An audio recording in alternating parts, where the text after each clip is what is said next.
I made this for all young men. So if you have a son, or there's a young guy you know, or if you're a young guy yourself, this is the knowledge that you're only gonna learn the hard way. And even after I tell you, you're still not gonna implement it because you don't learn anything unless it's learned the hard way. But at least if I tell you in advance when it happens, you can be like, oh yeah, I should listen.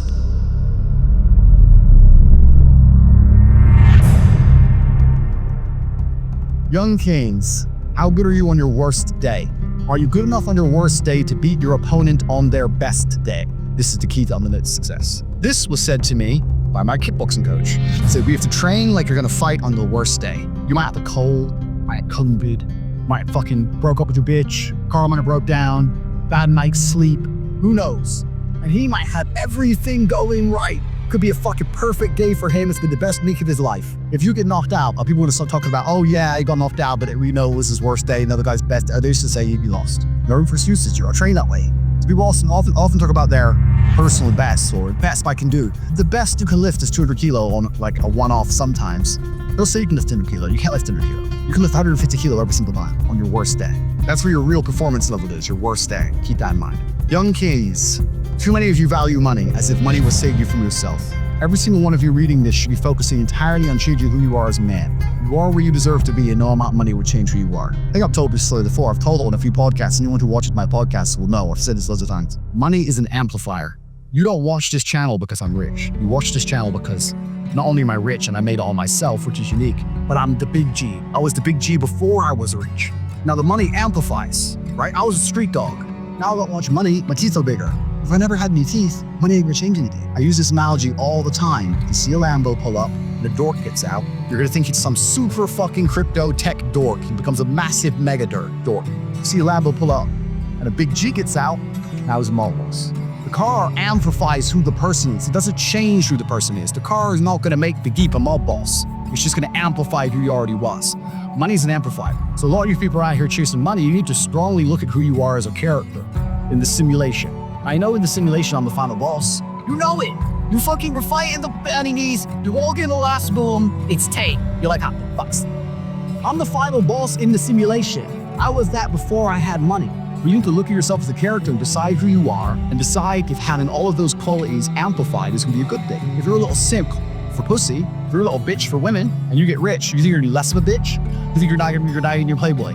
Fuck no. You get taken to the cleaners, my friend. You think because you're gonna buy a nice car and you're gonna be the Playboy, you're gonna be able to tell those bitches to fuck off? The zero. My kickboxing coach used to say to me, I used to come in the gym, he said, what do you hate the most? I said, I hate money. He said, okay, no. I said, why? He goes, because whatever you hate is what you need. And that's what life's about. You're not gonna be able to go through life avoiding pain and also becoming a man of quality. We're gonna have to be that guy who's been through so much shit that he can wake up and go, this ain't nothing. This ain't nothing compared to back then. This ain't nothing compared to that time. You know, and if you're not gonna be that guy, then you're gonna always suffer the consequences of not being that guy. There's pain to become important, and there's pain in not being important. We're living in a comfortable world now where people think, oh, it doesn't matter.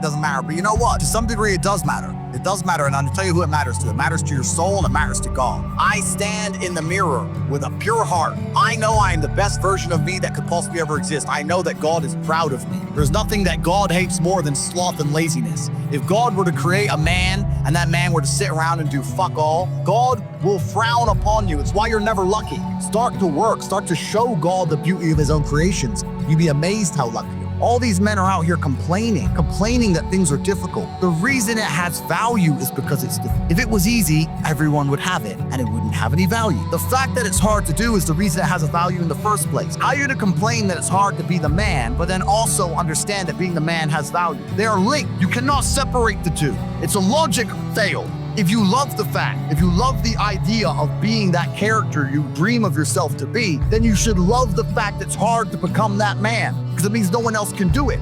This is what I love. I love everything about my life. I know the shit I've been through to become who I am, and I wouldn't trade a second of it. There's a whole generation of men who've been raised without being prepared for war, because that's what life is. It's a war for resource, it's a war for females, it's a war for attention, it's a war for domination. It's war. And as a man, you have to establish yourself in a hierarchy of men. There is a global hierarchy of men. And there are men out there right now who are born with every genetic advantage, and they're 7'2" NBA players made of muscle. And that's life. And there's men out there who are 5'5" and they're not. But that doesn't make a difference. You still have to find a way to fight and compete. If you don't make yourself valuable, you have no value. You have to get up and do it. This is how life works, right? If you even, let's take cars, you're driving at 200 miles an hour, you don't feel it. It's accelerating to 200 miles an hour that you feel. You don't feel once you're doing the speed, you feel the acceleration. It's the acceleration that's exciting. You need to feel the change in your life to benefit from it. Most of the time, you don't feel like doing the things you're supposed to do. But the true masculine frame throughout history was doing the things they didn't want to do, but they knew they had to do because they had honor and duty. That's what honor and duty means. Do you think the men on the Titanic wanted to stay on the fucking Titanic? No, we're men. We have to stay. We're scared, but we must. It's our duty. It's on the other side of fear that you're going to garner the respect of other individuals. You have to do things that they're afraid to do, meaning most likely you are also afraid. I've done a bunch of shit I was afraid. I was afraid 87 times before I got in the ring cage. It's scary. I lived a scary life. But by going through all of that, I now respect it. You have to learn to face your fear. And I'm not saying not be afraid, because that's not brave. If you do something and you're not afraid, you're not brave. You have to be afraid and do it anyway.